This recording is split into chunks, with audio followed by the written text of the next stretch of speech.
In the early hours of the morning, crowds gathered despite the bitter cold and heavy police presence to rally both in support of and against the impeached South Korean president.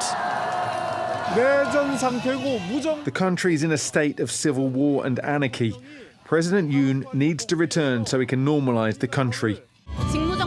Suspension of his presidential powers isn't enough, and he needs to be criminally punished so he won't be allowed to do anything. Joining them were more than 100 police and investigators from the country's anti-corruption agency, ready to execute a warrant to detain President Yoon. It's been exactly a month since the president plunged South Korea into chaos by declaring martial law in a late-night broadcast. He lifted it only 6 hours later after the parliament voted to block the move.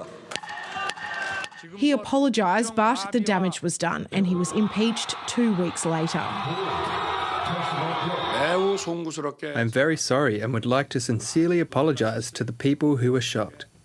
Regarding the declaration of martial law, I will not avoid any legal or political responsibility. But in recent days, he has resisted arrest, vowing to fight authorities, while his lawyers filed an injunction seeking to block the warrant, calling it unlawful and invalid.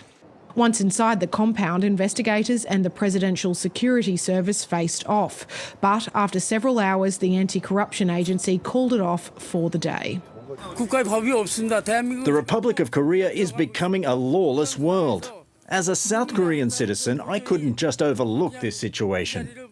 With the situation still unresolved, huge protests are expected over the weekend before the warrant expires on Monday.